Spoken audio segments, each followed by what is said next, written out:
maze Yerobowamu yubaka ishekemu mu mugamba w'Efurayimu abayo. Hanyuma avayo yubaka ipenuweli, maze Yerobowamu yivuganya mu mutima aterega igihugu kizohava cisubirira kuba inzu ya Dawidi. Abantu nibakomeza kuduga Yerusalemu gutangira ibimazi mu ngoro y'Uhoraho, imitima yabo izosubira kuri shebuja Rehobowamu umwami w'Abayuda, baheze banyice bisubirire kuri we.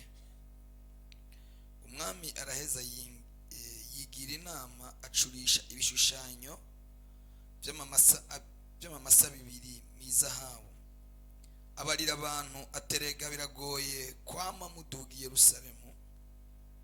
Eheraba ngizi imana zanyu zabakuye mu gihugu ca Egiputa, yemwe Bisirayeli. Maze kimwe agishinga i Beteli, ikindi agishinga i Dani. Ico kintu bagenda baciye kubita imbere, bakarinda bashika no ku Cidani. Kandi yubaka n'utunyabugoro ahantu hari ibitabo ku mpinga z'imisozi, atoranya mu bandi bantu bose batari Abalewi abagira abaherezi. Yerobowamu ashinga ko haba umunsi mukuru mu kwezi k'umunani,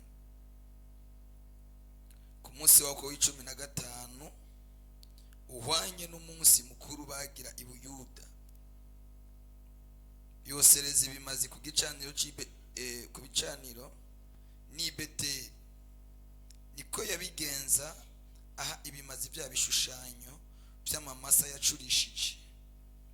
Beteli hashinga abaherezi b'ibyo bitabo yatabishije ku mpinga z'imisozi. Araduga aja ku gicaniro yari yarubakishije i Beteli, hari ku munsi ugira 15 w'ukwezi k'umunani, ariko kwezi yitoranirije ubwiwe ashinga uwo munsi mukuru w'Abisirayeli. Nuko aradugaja ku gicaniro wahosereza imibavu. Imana tugire neza. Naya majambo y'Imana ejo twavuga turiko turaganira, ari umuntu aje atarari ngaha, ari umuntu w'umushitsi aje atarari, tutari kumwe ejo. Muri abashitsi mwebwe, muri abashitsi mwese mwazamuye ibiganza, muri abashitsi musore mugire gutya turana musa mwarihe ku munsi wa Mungu. Kwa Mungu nibasiba gusenga. Okay, ejo twavuze ku gicaniro, twarumvise inkomoko y'igicaniro, igituma Imana yashizeho uburyo abantu bazohora bahura nayo mu buryo bworoshe, buryo bazohora baganira nayo, buryo bazohora bayisaba. Haleluya. Bumvise ko igicaniro ca mbere cyubatswe n'abahungu babiri, bo batanga kubaka ibicaniro, Abeli na Kayini, bubakira Imana igicaniro. Nawe ukwiriye kuba mu buzima bwawe ufise igicaniro kiguhuza n'Imana. Haleluya. Ubuzima bwawe akwiye kuba igicaniro kiguhuza n'Imana. Satani hari ukuntu yaje gupirata ibintu, amaze kubona Imana ishitseho uburyo buhuza abantu nayo, nawe amaze gukorogwa. Narababwiye ko Satani yagararije arakorogwa, nawe acashiraho uburyo bw'ibicaniro kugira ngo abantu bazohore bamuramya baciye muri ibyo bicaniro.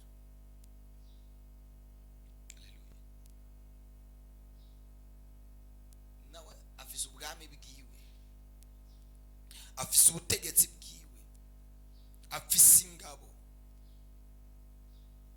afise abakoresha bamuyoboka. Rero yaciye ashiraho nawe uburyo bumuhuza n'abo bantu biwe. Dukurikiranye ubuzima imiryango yacu ya kera yari ibayeho. bataramenya imana y'ukuri. Mu miryango y'abasogokuru hari ibicaniro byabahuza na Satani mu buryo bworoheje.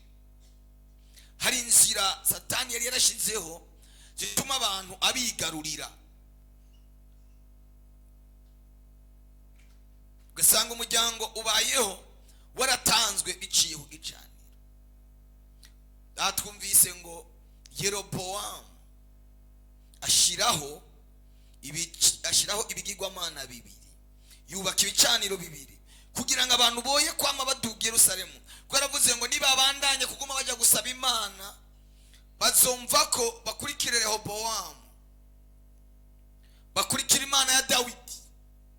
Kugira ngo rero bikunde ndabafate ndaje Imana yabo, hari ikintu idashobora kwihanganira, ishobora kwihanganira abantu bayivanze. Haleluya.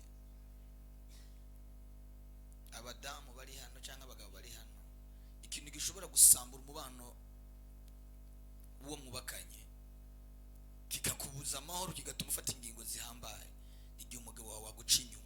Birababaje, sibyo? Cyangwa umugore wawe akaguca inyuma, birababaje. Amen. Abantu nabo Imana yari ibabajwe no kubona bayica inyuma. Niyo yari umugabo wabo, ikababera se, ikababera byose.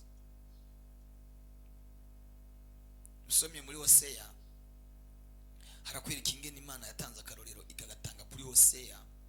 Usomye muri Hoseya igice cya mbere uhereye ku murongo wa mbere, atwereka ingene Imana yabwiye Hoseya ikamubwira ngo genda uje kuzana umugore w'umumaraya, uzana umugore w'indaya, pana maraya asanzwe wa wundi azwi mu gihugu umwe igihugu cyose kizi. Hoseya yari umusore akiri muto, abwira Imana ati Imana mbabarira, icyo ni kizira sinogikora. Iramubwira ngo genda umuzane. Aragenda aramuzana, amushize mu rugo, amugize umugore, amutera inda, abyara umwana. Abyaye umwana wa mbere, wa mugore asubira mu bumaraya, asubira mu ibarabara gutega abagabo. Umwana Hoseya aramurera, uwo mugore iyo abyaye ntiyonsa, umwana yaca muta, yakira kuvyara gusa agaca asubira kuja gutega abagabo mu ibarabara. Umugore wa profeta azwi mu gisagara, azwi mu gihugu, acukije umwana amaze gucuka, amaze gukura, Imana ibwira Hoseya ngo subira ugende kumucura.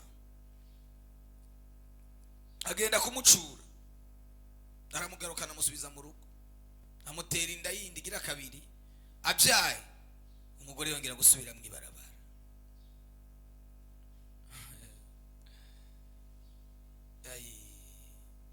Yagira umuntu andabira muri Hoseya. Imana birayibabaza cyane, ariko Imana ntiyari bwabwire Hoseya icyo ishaka kumubwira. Iramubwira ngo ikintu ushaka kukubwira nzokikubwira, we rindira. Haleluya. Muri Hoseya igice cya mbere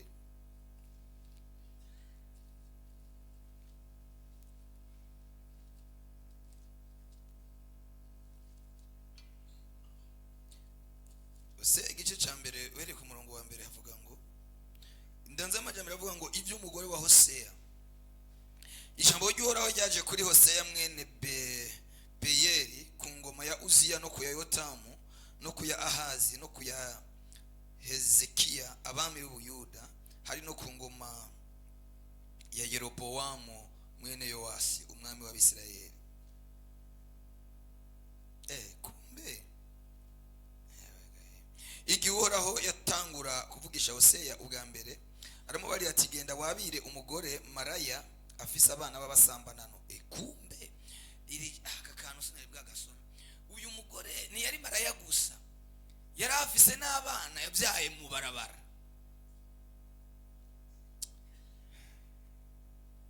Genda wabire umugore maraya afise abana b'abasambanano, kuko iki gihugu cyagize ubumaka bukomeye bwo kureka Uhoraho. nuko aragenda yabira Gomeri mwene Dibuye Layimu, asama inda avyara umuhungu. Maze Uhoraho aramubarira ati izina ryiwe n'umwite Yezireli, kuko hasigaye igihe gito ngahora b'inzu ya Yehu amaraso yaviriye Yezireli, kandi nzohenebereza ingoma y'inzu ya Isirayeli. Maze kuri uwo munsi nzovunagurira umuheto wa Isirayeli mu kiyaya cy'Yezireli. Nuko arongera asama inda. Murabyumva, ubugira kabiri amaze kumucura, kandi ubugira kabiri ngo nuko arongera asama inda avyara umukobwa. Uhoraho yongera kumubarira ati izina ryiwe n'umwite Ntambabazi, ubwo nazosubira kukugirira imbabazi inzu ya Isirayeli, ngo ndabaharire na gatoya, ariko nzogira ikigongo inzu ya Yuda bakize jewe Uhoraho Imana yabo, kandi sinzobakirisha umuheto kandi inkota canke intambara canke amafaransi canke abagenderako. Nuko acukije Ntambabazi, asama iyindi yamwise gute? Umwana agira gatatu. Nuko acukije Ntambabazi arongera asama inda avyara umuhungu. Uhoraho aravuga ati izina ryiwe n'umwite se abantu banje. Ngo mutari abantu banje nanjye sinzoba Imana yanyu. Nishatse kuvuga iki? Imana ni Imana ifuha. Igihe Hoseya aja kuzana uyu mugore, hageze igihe aruha abaza Imana, ariko gute woma ibintu biremereye gutya, ukama umutwaro umeze gutya? Uzingana Imana yamwishuye ati nawe niwumvirize ingene mwangize. Ubwo niko mwangize. Nari narabatoye, ariko ukeye muja gusaba izindi Imana, muja gusaba Imana gusa yashaka kumwigisha. Haleluya. Mwashinze ibigirwamana, mwashinze ibicaniro, musaba izindi Imana, mukurikira izindi Imana. Uko wababaye nagace gatoya kingene mwebwe mwambabaje.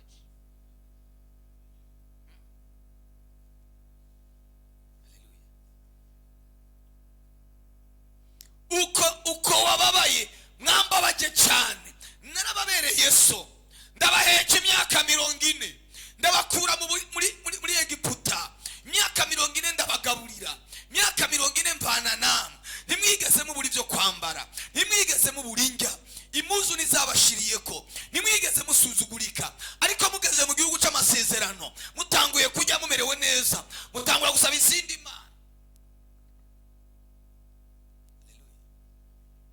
Nanjye sinzoba Imana yanyu. Igihe abantu bubaka ibicaniro, baba bariko barabwira Imana ngo Mana wewe nturi Imana, utu ducaniro nitwo Mana zacu. Iyo ugiye ku mupfumu uvuze ngo Mana wowe ntabwo uri Imana, uyu mupfumu ni watuma mpumeka, ni watuma ntambuka, ni watuma ngorora amaboko. Iyo ugiye ku mupfumu ugiye kuramya, ugiye kwadora Satani mu buryo bugaragara. Kandi ngane yawuzemo nk'abagiye ku mupfumu. Ajya nimba baragiye ku mupfumu, hari gicaniro wubatse gihambaye kizokureklama, kigume kireklama n'abana bawe, kigume kireklama n'umucyango wawe. Wewe ushobora kuba utanagiye, umugabo papa wawe akaba yaragiye ku mupfumu, ufise ikibazo. Haleluya. Twageze kuzigisha ubushize, ariko Imana yongeye kuzigarura zibicaniro kugira ngo twonge dusenye ibicaniro. Amen. Ibi bicaniro bitumereye nabi, nibyo bitumye tuba babi, bitumye tumererwa nabi. Gicaniro kigatuma usonza utoshonje, iwanya Tanzania yigeze haba. Ariko kubera ibyo bicaniro, kubera ko so buri kwezi twumvise ngo iki gihe uyu mwami yitwa Yeroboamu yashizeho ukwezi k'umunani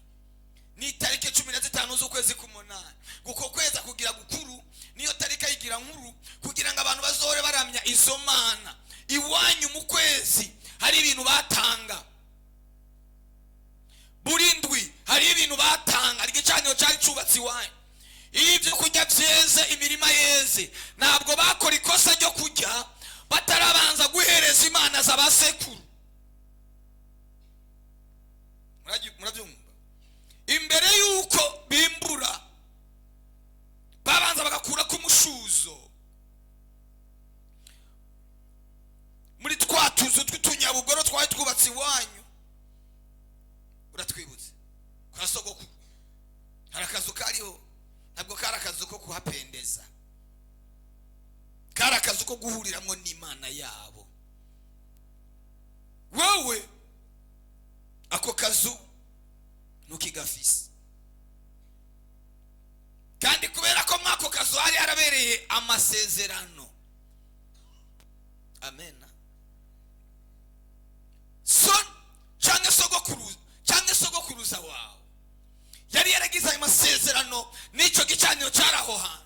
Bari baravuganye ko buri kwezi azohora abaha ikintu runaka, zobaha inka cyangwa zobaha inkoko cyangwa zobaha intama.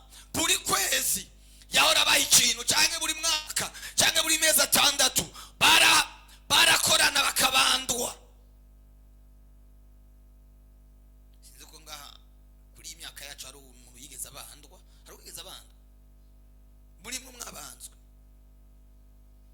ninde yigeze abona yagiye kubandwa? Warababonye bariko barabandwa?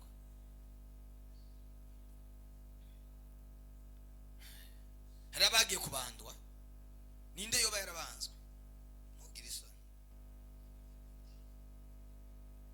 Ntaco, nimba utabanzwe warabibonye aho bariko barabandwa iwanyu. Haleluya. Mwariko murigurisha, bariko baragurisha umuryango. Ndakubaza, wowe ufata umwana wawe ukamucungisha lion, intambwe, ati iwa ntambwe aka kantu kancungira, cyangwa ugafata intama ukayicungisha imfyisi? Imfyisi murayizi? Ugafata imfyisi ukacuyibwira ati iyi ntama uze kuyincungira, ndaza kugaruka mu masaha nk'atatu. Igihe baba bariko barasenga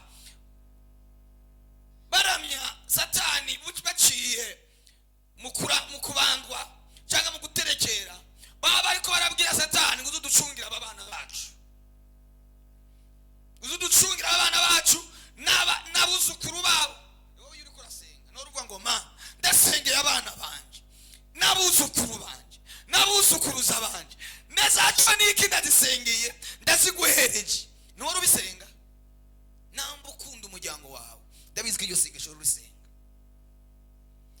ugahesha umugisha urungano urimo n'urungano rusoza n'urundi rusoza ukabahereza Imana.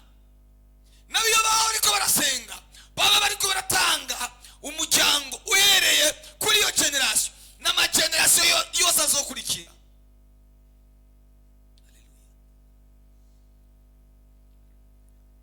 Wewe rero ugenda hari ifyisi baguhaye, hari ingwe baguhaye ngo igucunge. Haleluya. Buri kwezi bagira imihango, bagira imigenzo, batambi ibitambo. Wewe masezerano bakoze ntabwo wariho, ariko mwisi y'imwe wariho.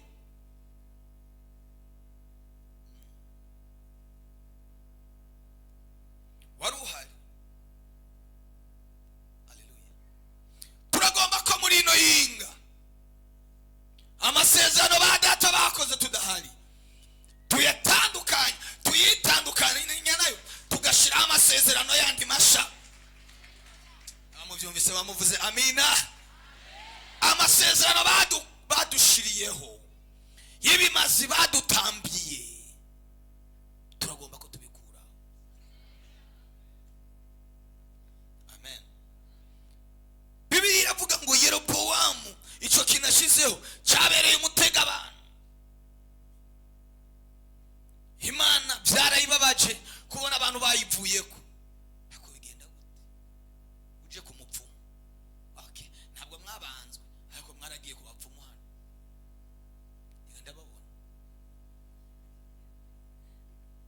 bagiye ku bapfumu.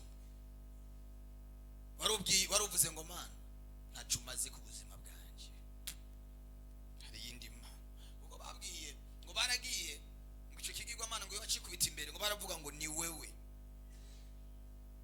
umetutoa Misiri. Ikigirwa mana bakoze bagishize i Beteli, kindi bagishira i Dani, ngo niwe wadukuye muri Egiputa. Imana iribaza, aba bantu nzogeza ryari kubihanganira? Aba bantu nzogeza ryari kubihanganira? Ko ari intagondwa badashoboka, n'abakoreye ibyiza banyishuye ibibi.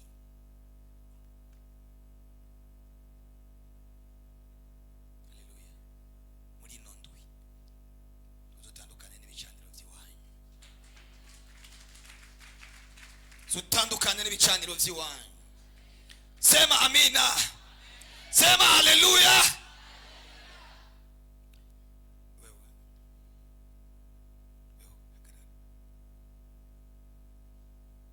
Hari igicaniro kiri ku buzima bwawe,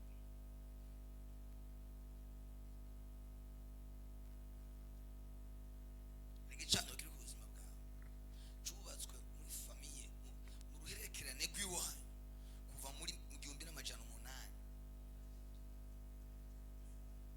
Kuva mu 1800 hari igicaniro cyari kuri basogokoroza biwanyu.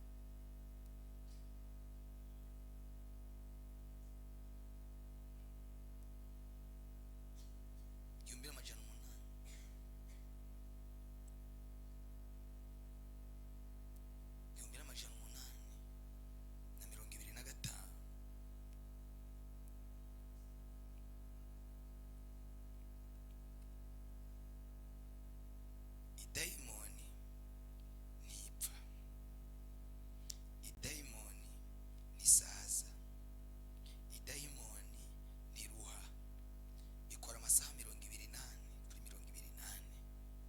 So apfuye dayimoni irimuka, sogokuru apfuye dayimoni irimuka, ntipfa, irimuka. Byagiye birimuka, bigenda birimuka kugera kuri sogokuru wawe. Haleluya. Kuva mu 1800 kugera uvuga ko araheze imyaka hafi 200.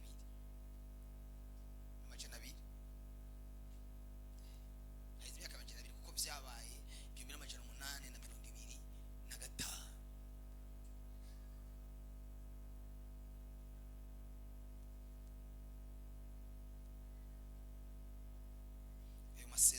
Ayo masezerano yakorewe ahantu mu mwonga, mu mazi.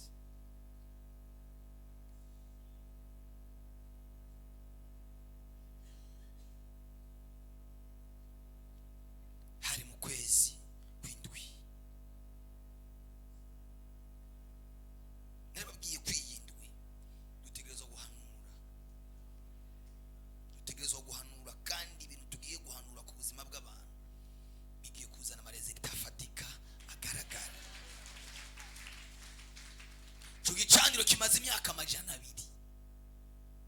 Nawe rero uri kuragerageza, ugerageza iki? Kuri mu batanzwe,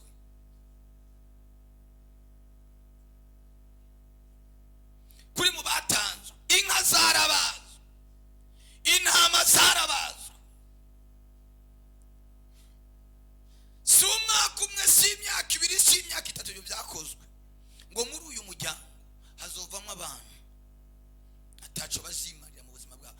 Mu buzima bwanyu kuva muri ico gihe, muri izo generation hagiye habonekamo amayerema y'abantu atakintu bimarira mu buzima. Muri famiye yanyu atakintu bimarira, bagapfuko bagapfa nabi.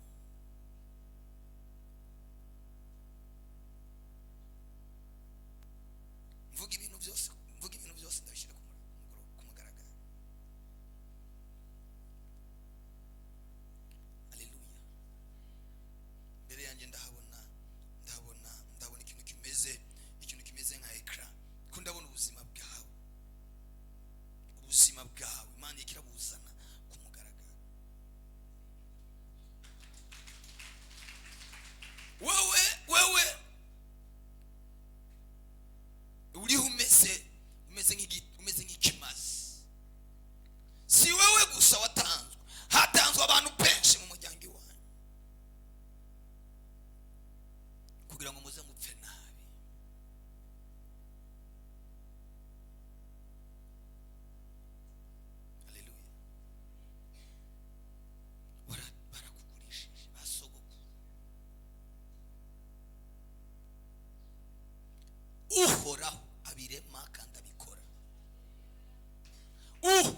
abirema kandi abikora, yamanukanwe no kukubohora.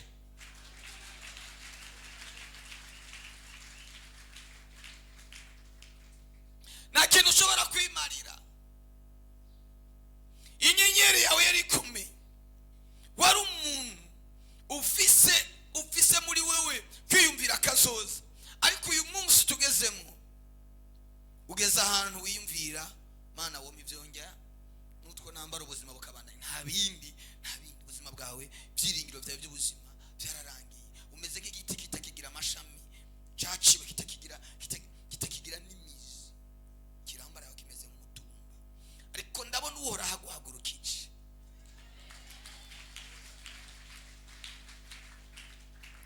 Yawumvye bisoma wumvuze haleluya.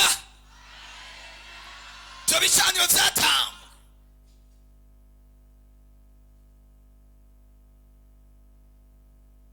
Hari ku munsi wa kane, uwo munsi isa 9 z'ijoro, ibyo bintu byabaye.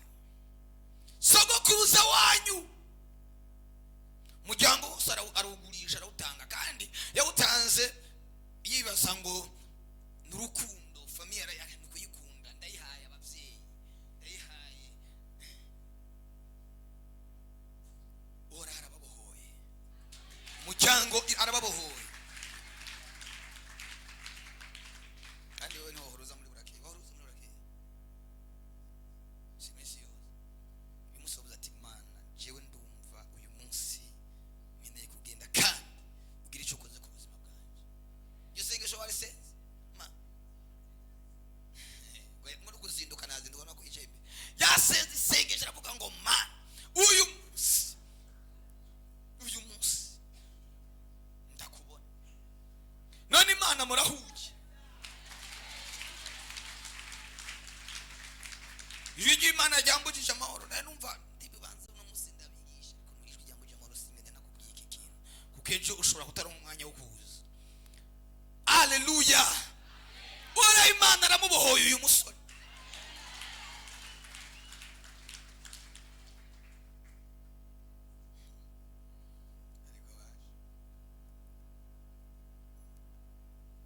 Baraboshe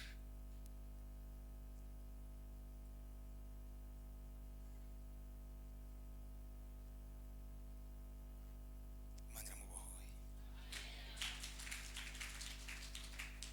Uzi ufise umuryango, ariko bishoboka, ntabwo bishoboka.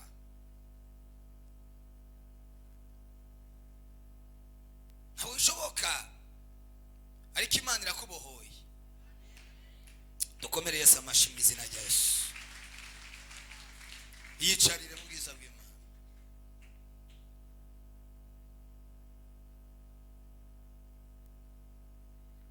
Ibicaniro byatanzwe iwanyu muri iyi ndwi bize bitekezwe.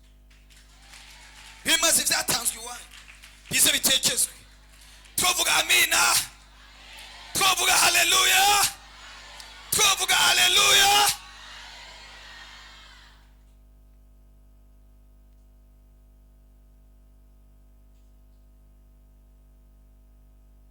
Urukawe mukobwa wa Yesu, imbaraga zawe uteka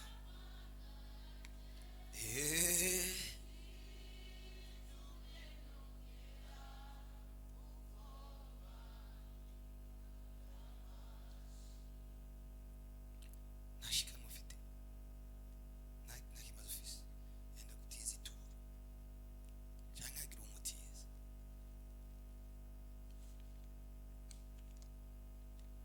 Haleluya. Urabona no mufuko haragaragara, njia zote zimefungwa. Yarize amashuri, ariko amashuri amupfiriye ubusa.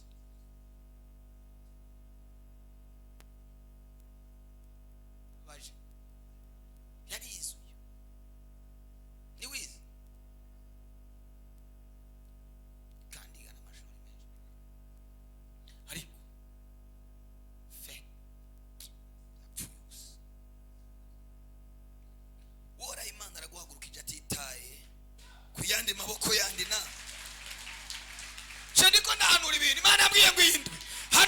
bicaniro bizosaduka. Igicaniro cyubatswe ku muryango iwanyu muri ino ndwi kirasadutse mu izina rya Yesu. Nina byumva vuge haleluya. Cyindwi kirasaduka. Kirasaduka. Umuntu wese ari muri literaniro yumva ko ku buzima bwe ari igicaniro cyari muri iyi ndwi kirasenyuka. Turavuga haleluya.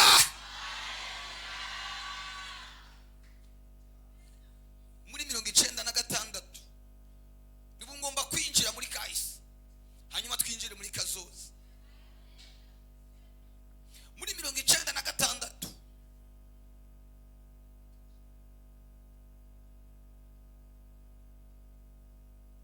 kwezi kwa kane hari ibintu byabaye kuri wewe bagukoreye.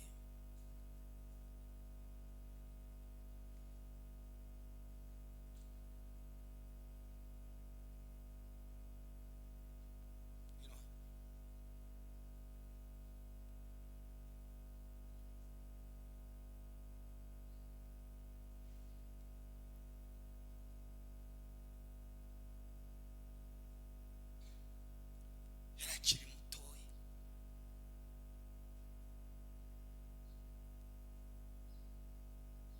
karakana kumumaro abantu bose barabaga bagateka kana kazotuviramo ikimazi umuryango kazotuviramo umumaro kazotugirira umumaro. Ibicaniro birakorana. Mwamuzi ko ibicaniro biganira. Igicaniro cyo ku musozi w'iwanyu kikaganira n'icyo hakurya y'iwanyu bikaramukanya. Ati uyu muntu mumubona gute? Ariko sha umva kujya ibicaniro byaganiriye niko ibicaniro by'ijuru bigiye kuganira ku bwawe. Bicaniro bigira inama biraziheza bifata umwanzuro. Ubutazorongorwa wewe uzorongorwa, ntuzoshika kure, ntuzoshika mu mugisha na kintu na kimwe kizokunda. Ariko ibyo bicaniro ndabihanuriye muri iki gitondo cy'uyu munsi, itariki y'uyu munsi, ibyo bicaniro ndabihanuriye kuva icyo gihe waciye utangura gukontororwa n'abarozi. Ahantu hose ugeze, gisagara cyose ubayemo, abarozi bo muri icyo gisagara barakumenya, baguciranira ko bagushize cy'ibimenyetso kugira ngo ahantu hose ugeze abarozi, ahantu hose uri abarozi barakurokariza bakakubona. Urarogwa, ikintu cyose ukoze bakakiroga, mugambi wose ukoze bakawuroga, agize umuntu aza mu buzima bwawe bakabyica. Ndagutandukanya n'ibyo byabaye mu izina rya Yesu. Tuvuga amina.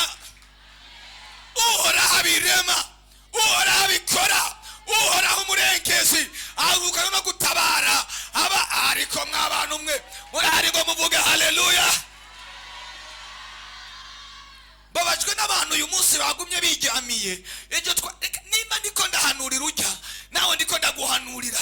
Hari ibicaniro biri ku buzima bwawe, hari ibicaniro biri ku bana bawe, hari ibicaniro biri ku mugabo wawe, hari ibicaniro biriko birumvishwa icy'uhoraho, biriko birumvishwa icy'Imana. Ibicaniro byubatse hariya mu mwonga iwanyu biriko birumvishwa icy'Imana. Ndiko mbona bituragurika. Rataraboshe kose umeuzwa, waragurishijwe ukiri mutoya, ariko uhoraho akubereye umucunguzi. Waramubereye umucunguzi. Ndavuga ngo uhoraho niwe amubereye umucunguzi. Ugucungurwa k'ubuzima bwanyu kwaje muri iyi minsi, guhera uyu munsi kugeza ku munsi wa Mungu, mutaona mambo, muzobona ibintu bitangaje, muzokumva amabanga atangaje. Imana izovugana nawe amabanga atangaje. Imana izohishura ivyanyegejwe. Imana izohishura n'ibyo bashize mu myobo y'amametero 1000. Imana izobiduza ibishira ku mugaragaro. Aba bagushize, Imana yafashe gahunda, Imana yafashe umugambi wo kukuvanayo. nindabyizeye ngo avuge amina. Tarabo shikosi yada talanda zoferi ya God.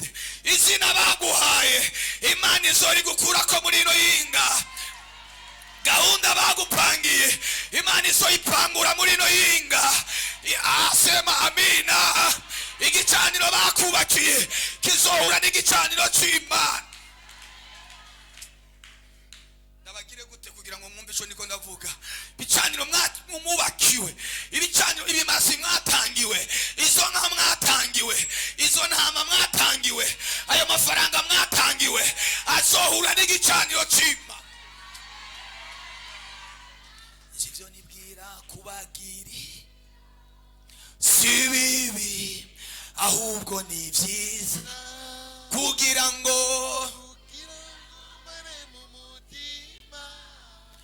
wibizaza ndabakunda yadusanze